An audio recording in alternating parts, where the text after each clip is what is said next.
إن الحمد لله نحمده ونستعينه ونستغفره ونعوذ بالله من شرور أنفسنا وسيئات أعمالنا من يهده الله فلا مضل له ومن يضلل فلا هادي له أشهد أن لا إله إلا الله وحده لا شريك له وأشهد أن محمدا عبده ورسوله اللهم صل على محمد وعلى آله وصحبه ومن تبعهم بإحسان إلى يوم الدين. Amma ba'd, kaum muslimin wal muslimat, hadirin wal hadirat yang dimuliakan Allah Subhanahu wa taala. Pertama-tama kita senantiasa memuji Allah Subhanahu wa taala atas limpahan rahmat dan hidayahnya sehingga pada subuh kali ini di bulan Dzulhijjah, karena kita sudah masuki bulan Dzulhijjah, kita diberikan nikmat hidayah, kesehatan dan kesempatan untuk melaksanakan kewajiban kita, terkhusus yang laki-laki, yaitu sholat subuh berjamaah. Kemudian dilanjutkan dengan pembahasan atau kajian rutin setiap subuh Jumat. Salawat dan salam senantiasa kita kirimkan kepada junjungan kita Nabiullah Muhammad sallallahu alaihi wasallam beserta keluarga dan para sahabatnya, para pengikutnya yang tetap setia berpegang teguh kepada sunnah-sunnah beliau dan para sahabatnya hingga hari kiamat kelak. Amin ya rabbal alamin. Jamaah sekalian yang dimuliakan Allah Subhanahu wa taala, kami diamanahkan untuk membahas tentang fikih kurban. Ya. Tentang fikih berkurban. Jamaah sekalian yang dimuliakan Allah Subhanahu wa taala, yang dimaksud dengan berkurban yaitu menyembelih, ya, menyembelih hewan yang sudah ditetapkan, yaitu unta, sapi dan kambing, ya, yang disembelih pada tanggal 10 Dzulhijjah dan juga pada hari-hari tasyrik. Ya. Hari-hari tasyrik itu ada tiga. Ya, ada 3 hari, yaitu tanggal 11 Dzulhijjah, tanggal 12 dan tanggal 13. Dengan niat untuk bertakarrub, mendekatkan diri kepada Allah. Itu makna berkurban. Ya, makna atau arti dari berkurban, yaitu menyembelih hewan, ya, hewan unta, sapi dan kambing yang disembelih pada tanggal 10 Dzulhijjah dan hari-hari tasyrik, yaitu 3 hari setelah atau tanggal 11, 12 dan 13 Dzulhijjah, dengan niat untuk bertakarrub, mendekatkan diri sebagai bentuk takarrub kepada Allah Subhanahu wa taala. Kemudian, ya, pensyariatan atau perintah atau dalil disyariatkannya berkurban. Apa dalilnya? Jadi berkurban itu merupakan perintah Allah Subhanahu wa taala, ya, kepada kita sebagai umat Rasulullah sallallahu alaihi wasallam, yaitu pada surah Al-Kautsar. A'udzu billahi minasyaitonir rajim. Inna a'tainakal kautsar fasholli lirabbika wanhar. Ya, di sini ada kata-kata fasholli lirabbika wanhar. Inna a'tainakal kautsar. Sesungguhnya kami, kata Allah, ya, telah memberikan kepada engkau ya Muhammad al-kautsar. Al-Kautsar ini ada dua pengertian kata ulama. Al-Kautsar bisa berarti telaga Kautsar, ya, telaga Kautsar yang ada di surga. Bisa juga berarti Al-Kautsar artinya pemberian nikmat yang sangat banyak yang diberikan kepada Nabi kita Muhammad sallallahu alaihi wasallam. Oleh karena itulah kata Allah, fasholli lirabbika wanhar. Maka hendaklah kamu salat, ya, untuk Tuhanmu, ya, wanhar, dan berkurban. Berkurban. Jadi di sini ada perintah, ya, untuk sholat. Yang dimaksud dengan perintah sholat adalah sholat Idul Adha tanggal 10, wanhar yaitu berkurban juga di tanggal 10.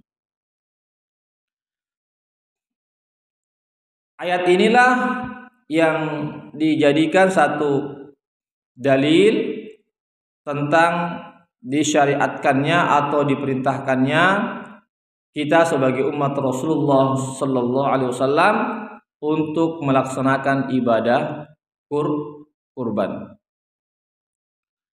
Kaum muslimin wal muslimat rahimakumullah.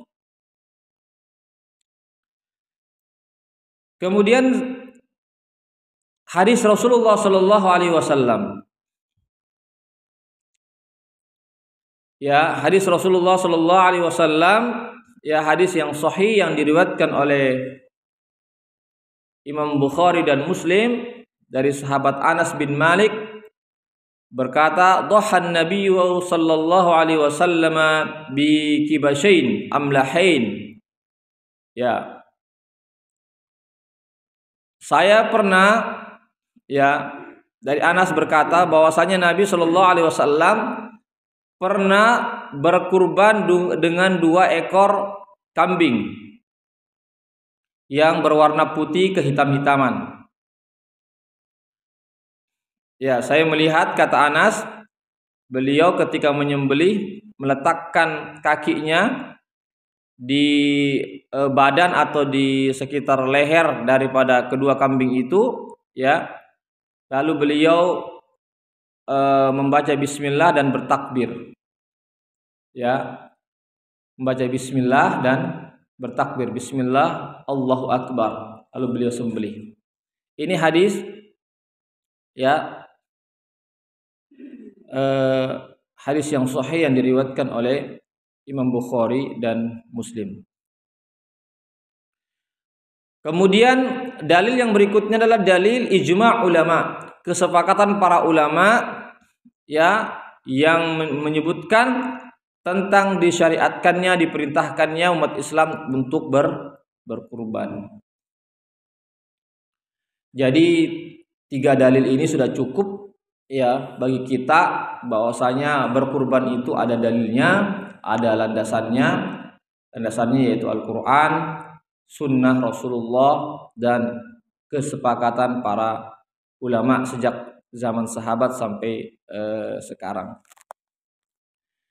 Jamaah sekalian yang dimuliakan Allah Subhanahu wa taala.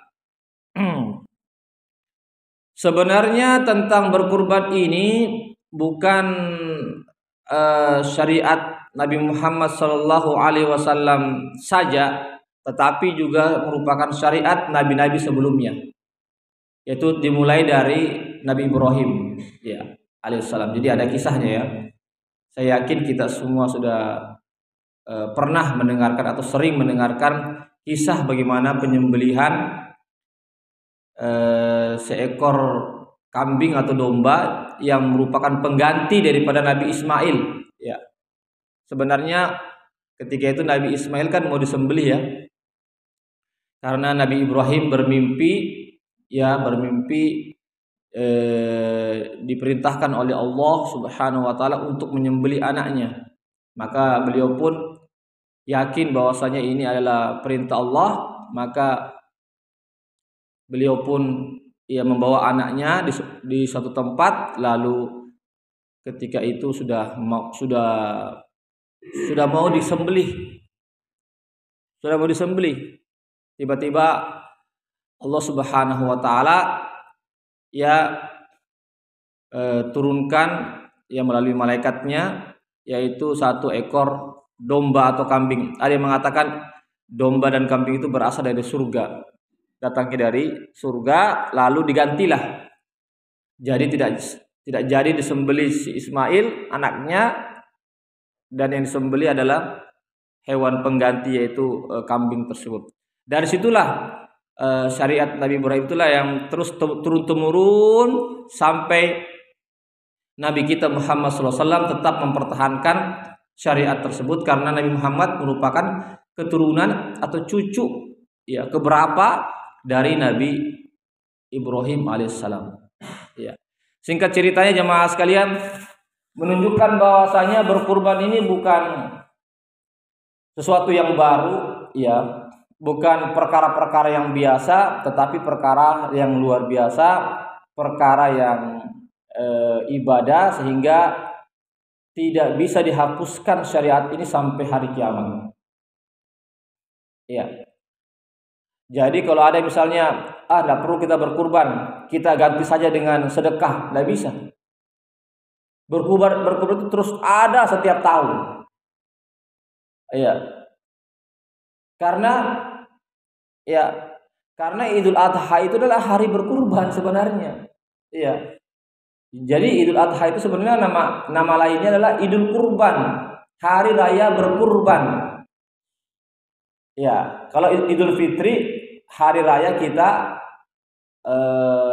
setelah menyelesaikan puasa. Apa artinya Fitri? Fitri artinya kita berbuka. Berbuka. Karena apa? Karena kita sudah selesai berpuasa selama 1 bulan. Tapi kalau kurban ini, yaitu namanya hari raya berkurban. Ya, jadi syariat ini tidak bisa dihapuskan. Tidak boleh dihapuskan. Tetap harus ada. Ya, sampai hari kiamat. Jamaah sekalian yang dimuliakan Allah Subhanahu wa taala. Kemudian keutamaan berkurban. Keutamaan berkurban. Diriwayatkan dari hadis Tirmidzi, ya, dari Aisyah Ummul Mukminin, semoga Allah meridhoi beliau, istri Nabi sallallahu alaihi wasallam, anna Nabiyya sallallahu alaihi wasallam qala ma amila adamiyun min amalin yawman nahri ahabbu ila Allahi min ihraqid dam. Innaha la ta'ti yawmal qiyamati biquruniha wa ash'ariha wa adlafiha wa inna dam la yaqa' min Allahi bimakan qabla an yaqa' 'ala al-ardi fatayyibu biha nafsan. Ini dalil tentang keutamaan kita berkurban. Nabi bersabda, tidak ada amalan seorang manusia atau kaum muslimin yang dilakukan pada tanggal 10 Dzulhijjah yang lebih dicintai oleh Allah melebihi daripada mengalirkan darah. Maksudnya mengalirkan darah adalah menyembelih hewan kurban. Itulah amalan yang paling terbaik yang kita lakukan ya pada tanggal 10 Dzulhijjah. Inna la ta'ti yaumal qiyamah, ya, sesungguhnya hewan-hewan itu nanti akan datang pada hari kiamat, ya, dengan membawa tanduk-tanduknya, bulu-bulunya dan kuku-kukunya. Ya, dia akan datang nanti pada hari kiamat. Allah datangkan dia pada hari kiamat dengan tanduk-tanduknya, bulu-bulunya, ya, kuku-kukunya.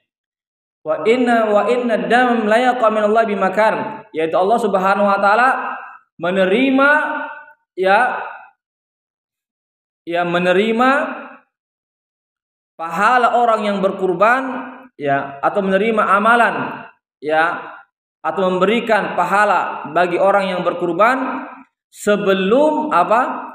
Sebelum tetesan pertama dari hewan yang kita sembelih itu menyentuh ke tanah. Jadi sebelum ketika disembelih, sebelum menetes itu darahnya ke tanah, maka Allah sudah terima kita punya pengorbanan. Artinya Allah sudah memberikan kita pahala yang begitu banyak. Wa yutayyibu biha nafsan. Oleh karena itu kata Nabi, maka hendaklah kalian mengikhlaskan diri kalian ketika berkurban semata-mata karena Allah Subhanahu wa taala.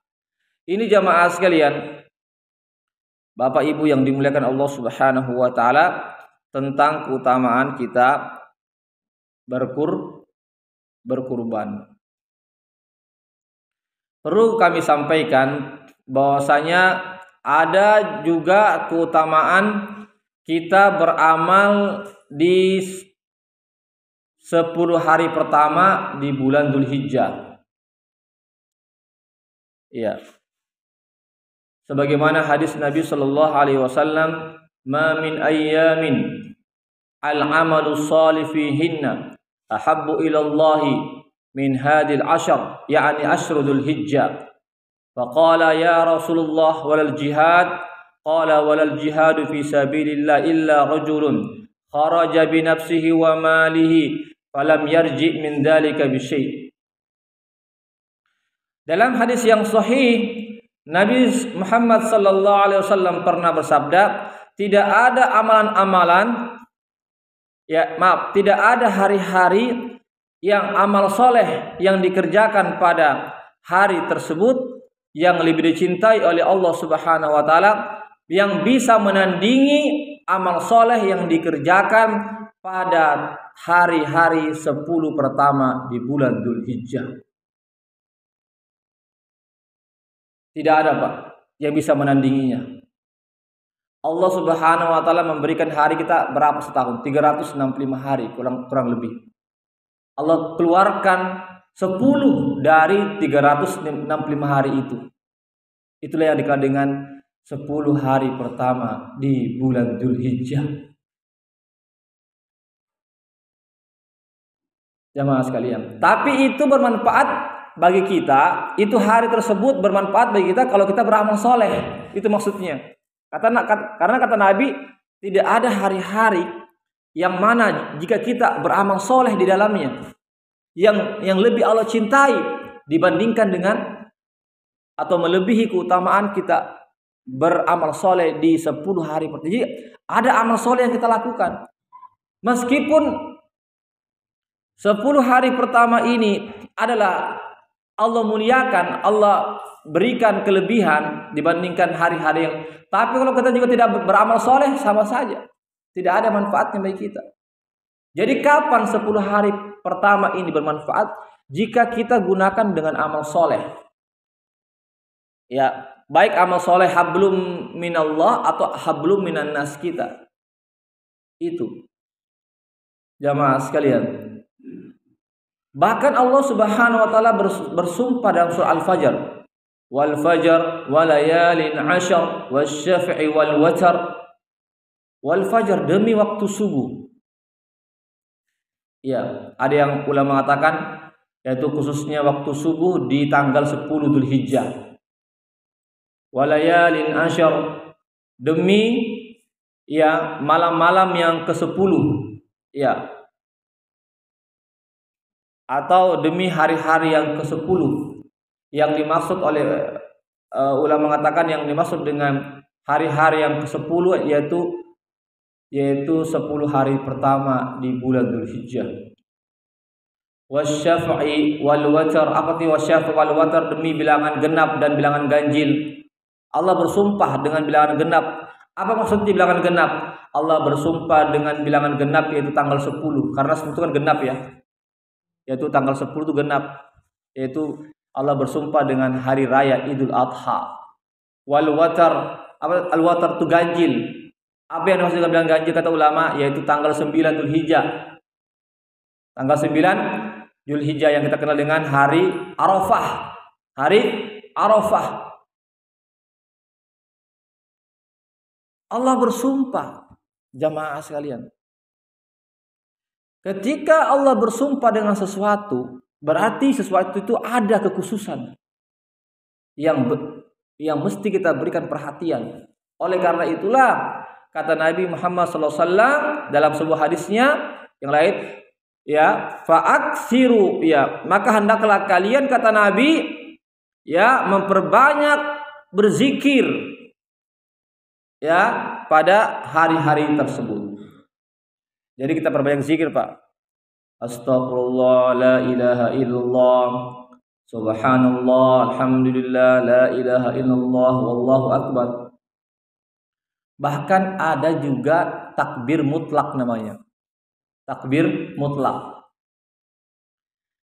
Takbir mutlak ini sudah bisa dimulai sejak awal Dzulhijjah. Tidak mesti menunggu malam lebaran. Kalau kita menunggu malam lebaran itu namanya takbir muqayyad.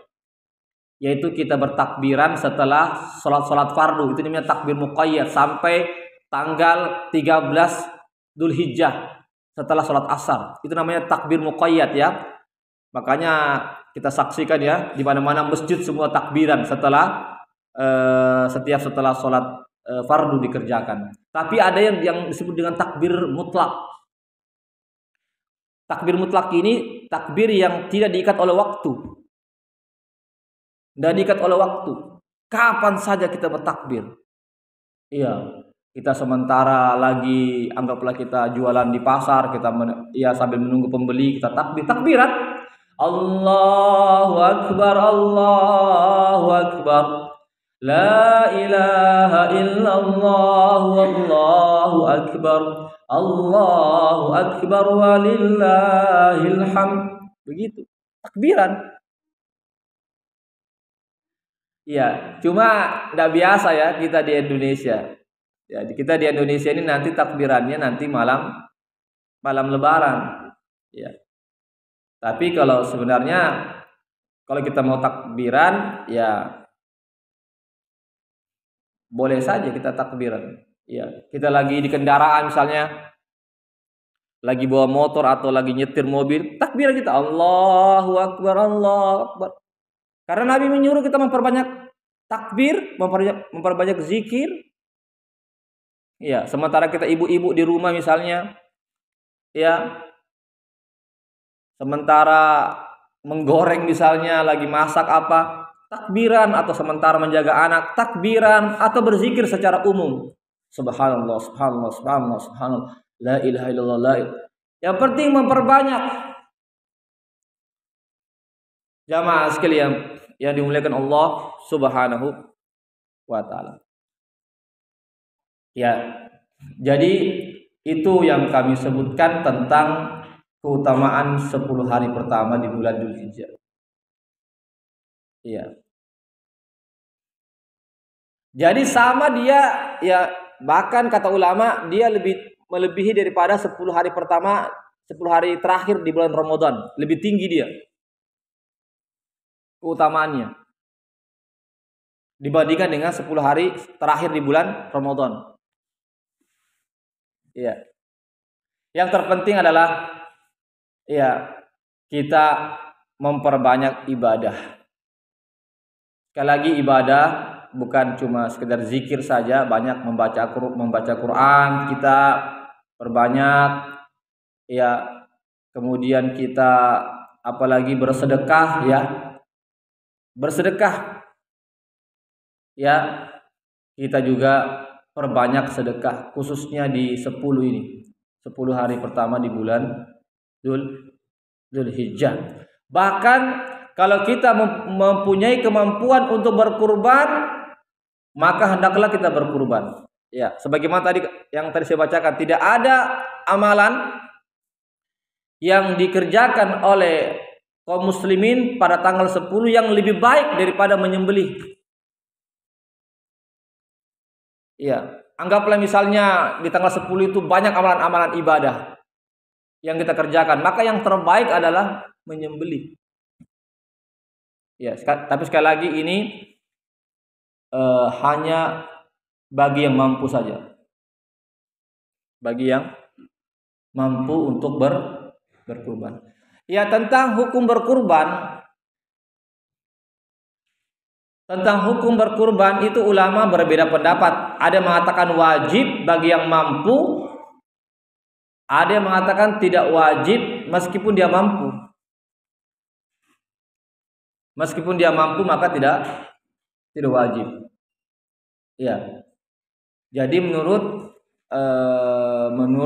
mayoritas ulama berkurban itu hukumnya tidak wajib meskipun bagi yang mampu. Hanya sunnah muakkadah. Jamaah sekalian. Kenapa? Karena pernah Abu Bakar dan Umar, dalam asar disebutkan Abu Bakar dan Umar, ya sahabat Nabi, pernah beliau tidak berkurban, padahal beliau mampu, padahal mereka mampu. Iya. Beliau mengatakan kami tidak berkurban agar jangan sampai berkurban itu diwajibkan. Diwajibkan. Tapi kata ulama, bagi yang mampu maka hendaklah untuk berkurban. Ya, karena ini kan cuma setahun sekali kan. Ya, maka kata ulama sebaiknya bagi yang mampu hendaklah berkurban. Itu artinya jalan tengahnya, jalan pendapat yang tengah-tengah, sebaiknya bagi yang mampu ya untuk berkurban maka hendaklah berkurban. Jamaah sekalian yang dimuliakan Allah Subhanahu wa taala, adapun ada hadis yang mengatakan wajib berkurban, ada juga hadisnya. Artinya orang yang mampu yang tidak berkurban maka berdosa. Ada juga hadisnya itu. Hadisnya adalah Nabi bersabda, "Man wajada sa'atan wa lam yudahhi fala yaqrubanna musallana." Ya, dalam hadis, ya barang siapa yang mempunyai kelapangan, kemampuan untuk berkurban namun dia tidak berkurban, maka kata Nabi, jangan dekati tempat sholat kami. Ya, maka jangan dekati tempat sholat kami. Ya, di sini nih ulama mengatakan tentang wajibnya berkurban. Jadi sekali lagi masalah tentang hukum berkurban ini ulama berbeda pendapat. Jumhur ulama, mayoritas ulama mengatakan dia hanya sunnah muakkadah, sunnah yang dianjurkan, bukan hukumnya wajib. Meskipun ada sebagian ulama yang mengatakan wajib. Jamaah sekalian yang dimuliakan Allah Subhanahu wa taala, ya. Jadi berkurban ini sebenarnya ada nilai-nilai pendidikan di dalamnya. Apa? Pendidikan bagaimana kita berkorban, ya, mendahulukan kecintaan kita kepada Allah. Sebagaimana Nabi Ibrahim cinta kepada anaknya. Kita ketahui ya, bahwasanya Nabi Ibrahim itu lama baru punya anak. Iya. Lama baru punya anak. Nabi Ibrahim sudah tua beliau, sudah beruban beliau, baru punya anak. Nah, ketika punya anak, anaknya sudah bisa berjalan, artinya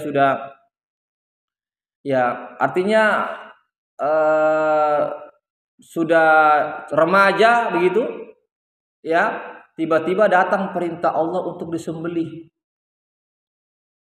Coba, anak semata wayang yang ditunggu-tunggu, ya, ingin sekali punya anak dan lama baru punya anak, dan ketika punya anak dan sudah tumbuh remaja, ya, tiba-tiba ada perintah Allah untuk disembelih. Ya, kalau kita pikir-pikir, wah ini anak sudah lama ditunggu ini, tiba-tiba disuruh sembelih lagi. Tapi karena Nabi Ibrahim alaihissalam lebih mencintai Allah dari sekedar memiliki anak yang dia cintai. Akhirnya apa? Dia lebih dahulukan perintah Allah. Ya. Oleh karena itulah jamaah sekalian begitu juga berkurban. Ya. Begitu juga berkurban. Kita disuruh untuk berkurban untuk Allah, meskipun kita mencintai apa yang kita miliki. Ya, maka kita dipinta berkorban. Apa itu korban? Berkorban, ya, kita korbankan kita punya harta kita di jalan Allah Subhanahu wa taala. Jamaah sekalian yang dimuliakan Allah Subhanahu wa taala, ya.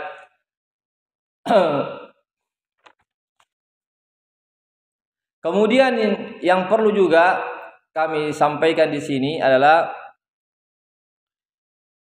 hewan kurban itu ya disembelihnya nanti setelah sholat Id. Setelah sholat Id. Setelah sholat Id baru disembelih. Iya, kalau kita sembelih hewan kurban sebelum sholat Id, ya, maka kurbannya tidak sah. Tapi boleh dimakan. Ya, hanya penyembelihan biasa saja, biasa, bukan kurban namanya, bukan ibadah kurban. Jadi penyembelihannya setelah sholat Id selesai sudah bisa disembelih sampai tanggal 13 Dzulhijjah sebelum masuknya waktu maghrib. Ya. Sampai tanggal 13 Dzulhijjah sebelum masuk waktu maghrib. Berarti ada 4 hari kita berkurban. Ya. Jadi baru jadi di antara kita belum sempat berkurban di tanggal 10, masih ada tanggal 11. Ya, yang belum sempat tanggal 11 ada tanggal 12. Yang belum sempat tanggal 12 ada tanggal 13. Ada 4 hari. Ya, cuma biasanya kita cuma tanggal 10 saja. Artinya tidak mau repot. Apalagi panitia, masalah menunggu lagi tanggal 11. Iya, kebanyakan kita biasanya tuh panitia masjid itu sampai tanggal 10 saja. Iya, tapi seandainya kurban kita banyak dan sempat kita sembeli semua pada tanggal 10, maka bisa tanggal 11, ya. Ya. Maka bisa tanggal 11 seandainya kita punya hewan sembelihan banyak sekali, tidak bisa disembelih semua pada satu waktu. Kemudian jamaah sekalian yang dimuliakan Allah Subhanahu wa taala,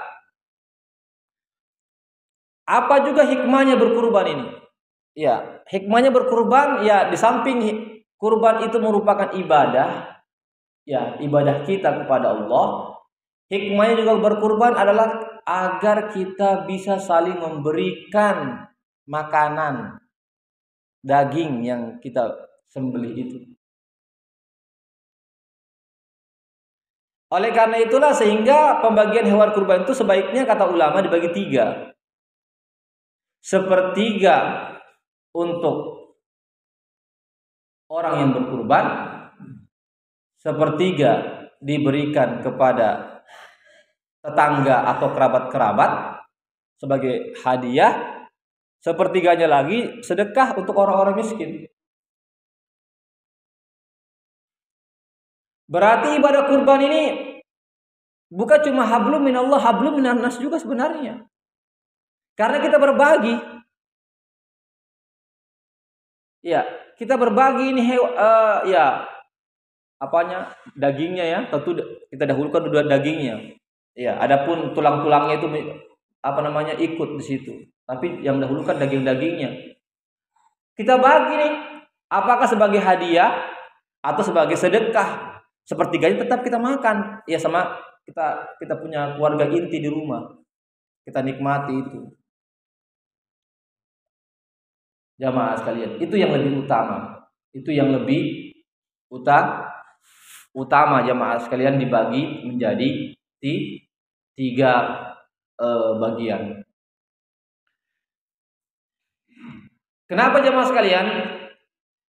Karena boleh jadi ada di antara umat muslim yang tidak pernah makan daging dalam setahun. Ada, Pak. Iya, artinya orang-orang yang ekonominya sangat rendah tidak bisa beli daging. Oleh karena itulah melalui momentum Idul Kurban itulah kita bisa agar mereka juga bisa merasakan. Iya. Makanya hendaklah panitia panitia apa ini Masjid Ar-Rahman ini kalau misalnya mengadakan sini berarti harus kita cari. Kita dahulukan orang-orang miskin. Sebagaimana kita membagi zakat fitrah. Ya. Ya, zakat fitrah itu berupa apa namanya? Beras, ya. Kalau kurban itu berupa daging. Ya. Agar mereka juga merasakan sebagaimana kita merasakan makan daging pada hari itu, ya. Mereka juga merasakan. Ya. Jemaah sekalian yang dimuliakan Allah Subhanahu wa taala. Jadi itu hikmahnya jemaah sekalian agar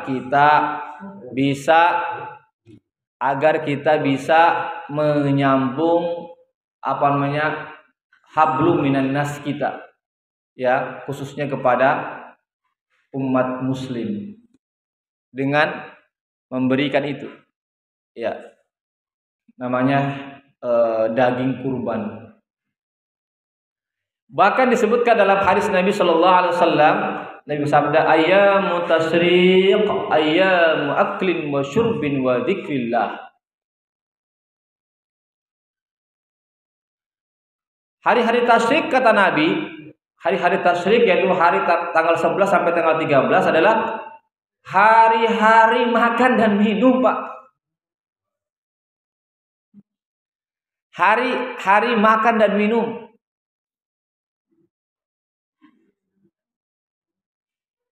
Jadi hari-hari tasyrik itu, Pak. Oleh karena itu kata ulama diharamkan kita berpuasa pada tanggal 10 sampai tanggal 13. Diharamkan kita berpuasa. Iya. Jadi yang diharamkan berpuasa bukan cuma pada bukan hanya pada hari raya saja, tanggal 10, tapi tanggal 11, tanggal 12, tanggal 13 ini yang disebut dengan hari-hari tasyrik. Ya, kalau jamaah haji namanya hari melontar jumroh, ya. Ya. Ya, jadi hari tasyrik itu hari melontar jumroh. Ya, hari melontar jumroh termasuk juga hari juga menyembelih juga di jamaah haji juga menyembelih juga jamaah haji, ya. Khususnya haji tamattu sama haji qiran. Ya, mereka juga menyembelih juga jamaah haji itu. Bayangkan. Jadi menyembelih hewan itu Masya Allah di seluruh dunia. Jamaah haji juga menyembelih, ya, setiap orang minimal 1 ekor kambing, ya. Kemudian di seluruh dunia meskipun yang tidak haji, ya, jamaah sekalian yang dimuliakan Allah. Jadi itu kata Nabi hari-hari makan dan minum, ya, hari-hari makan dan minum. Artinya tidak boleh kita berpuasa pada saat itu. Tapi ingat, ada sambungannya. Wa dzikrillah, dan juga hari-hari kita berzikir kepada Allah. Makanya disyariatkan untuk takbiran selama 3 hari. Ya, jadi takbiran itu bukan cuma pada hari rayanya saja, tapi tanggal 11, 12, 13 itu masih takbiran di situ. Habis salat zuhur takbiran, habis asar takbiran. Begitu selama sebanyak 5 waktu sholat setiap harinya sampai tanggal 13, terakhir itu setelah sholat asar, itu terakhirnya. Itu maksudnya, ya, hari-hari kita bertakbir atau takbiran.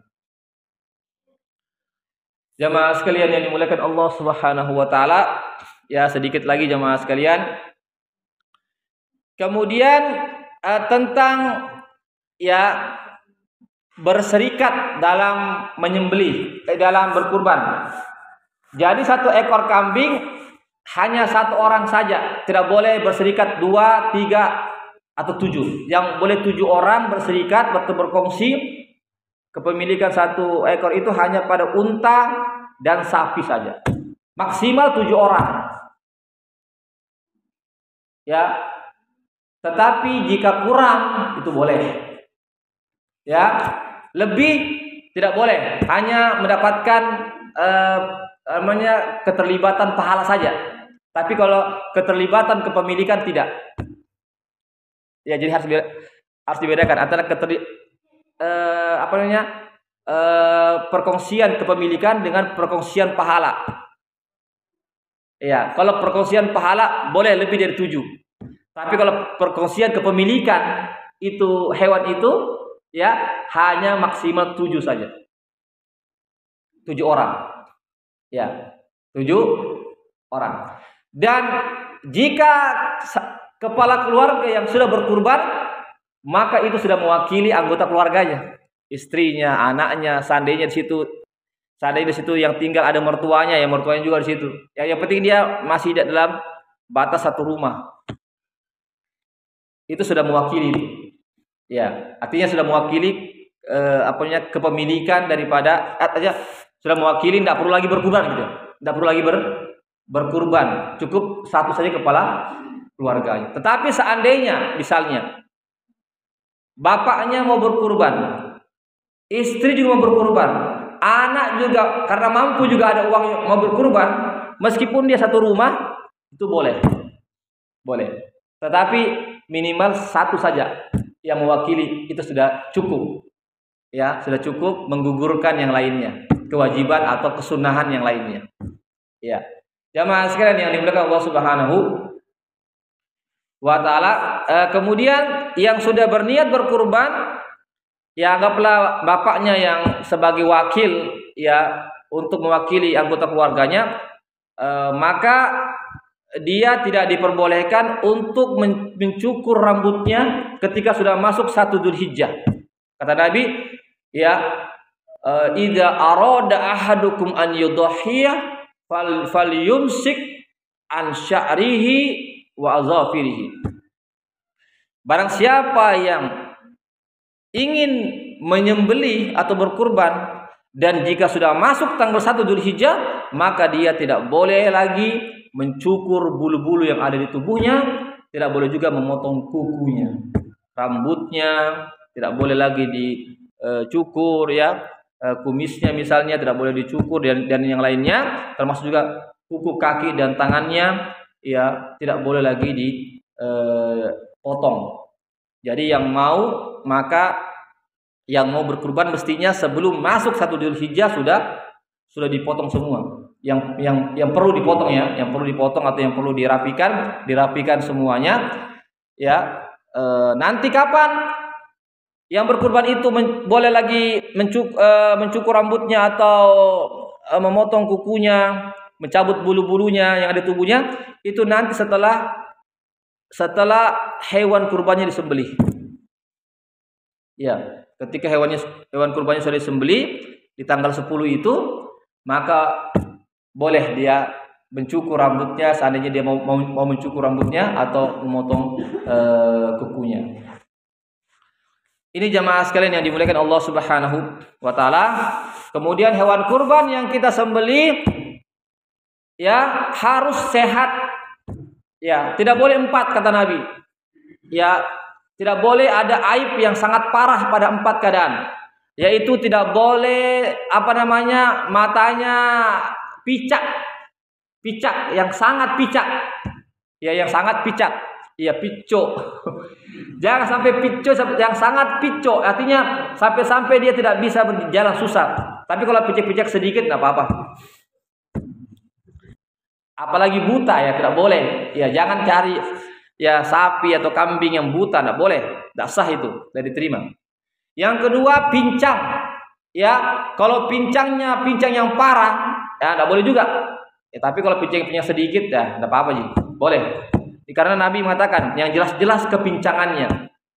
Yang ketiga, jangan sampai juga kata Nabi yang kurus, yang sangat kurus hingga darah dagingnya. Jangan sampai kita berkurban ya cari kambing-kambing yang kurus. Ya, sampai tidak ada daging, itu tidak boleh, tidak sah. Yang keempat, apalagi yang sakit. Yang sakit yang jelas sakitnya. Yang parah sakit, tapi kalau sakit-sakit sedikit ya enggak apa-apa ya. Tapi kalau sakitnya parah dan bisa mempengaruhi dagingnya, itu yang tidak boleh. Jadi 4 itu. Ya. Jadi panitia kurban atau siapa yang berkurban, tolong ketika membeli hewan sapi atau kambing periksa baik-baik ya. Jangan sampai kita salah memilih, ya, jangan sampai kita salah memilih. Ya. Kemudian jemaah sekalian, ya, ketika kita menyembelih, ya, yang belum mampu menyembelih sendiri, maka boleh diwakilkan. Boleh kita suruh orang lain untuk menyembelih hewan kita. Ya, tapi disunahkan orang yang menyembelih itu hadir di situ, ya. Ya, anggaplah bapaknya yang, ya, sebagai kepala keluarga yang mau berkurban, maka dia hadir. Seandainya dia tidak bisa menyembelih sendiri, maka dia saksikan itu. Ada hadisnya itu. Ya, Aisyah istri Nabi, kata Nabi, wahai Aisyah, karena Aisyah juga dia berkurban ketika itu, ya, atas namanya dia, bukan atas nama Nabi. Maka kata Nabi, wahai Aisyah, ya, maaf Fatimah, ya, maaf Fatimah, kalau tidak salah itu Fatimah, ya, maaf Fatimah bukan Aisyah. Fatimah, anaknya Nabi, hadirilah itu hewan sembelihanmu itu. Karena sebelum menetes darahnya itu, maka dihapuskan semua dosa-dosamu. Ya, jadi itu. Jadi sebelum menetes itu darah ketika disembelih itu hewan, maka dosa-dosa orang yang berkurban itu dihapuskan oleh Allah Subhanahu wa taala. Jadi ada hadisnya itu. Jadi disunahkan, tapi tidak wajib, ya. Disunahkan kita saksikan hewan kita ketika disembelih. Jamaah sekalian. Dan bagi yang menyembelih, ketika menyembelih mengucapkan apa? Ya Allah, boleh bahasa Arab atau bahasa Indonesia, ya Allah, ini kurban dari saya misalnya. Ya, atau ini kurban, ya, dari, sebutkan namanya. Ya, berapa orang? 7 orang disebutkan dari Muhammad siapa? Yang kedua siapa? Sebutkan semua namanya 7 orang. Seandainya 7 orang berserikat. Kemudian baca Bismillah Allahu Akbar. Bismillah Allahu Akbar. Sudah selesai. Tapi seandainya kita tidak mengucapkan nama orang-orang yang kita sebutkan, cukup membaca Bismillah Allahu Akbar, itu sudah sah. Ya. Seandainya, ya, kita tidak sebutkan nama-nama yang berkurban itu, hanya sekedar Bismillah Allahu Akbar, itu sudah sah. Tapi seabdolnya, yang lebih utama, kalau disebutkan namanya satu persatu. Ya, sebutkan namanya satu persatu. Ya, meskipun tidak dibesarkan suaranya, yang penting kita ucapkan dengan suara lirih saja. Ini kurban untuk si Muhammad, Ali, kemudian Umar dan seterusnya sampai 7 orang. Bismillah Allahu Akbar. Tapi tatkala kita hanya mengucapkan Bismillah, bahkan Bismillah saja sudah cukup. Ya, Bismillah saja sudah cukup. Tapi menurut lagi Bismillah Allahu Akbar, itu jauh lebih baik. Saya pikir demikian jemaah sekalian. Mohon maaf, ya. Saya pikir itu sudah secara ringkas, ya, apa yang kami sampaikan tentang fikih berkurban. Kami barangkali sampai jam 6:30 saja jemaah sekalian. Mohon maaf, ya. Silakan kalau ada yang mau bertanya yang belum jelas atau yang mau menambahkan, silakan. Ya, silakan Pak. Waalaikumsalam warahmatullahi wabarakatuh. Tentang tata cara menyembelih kurban. Iya.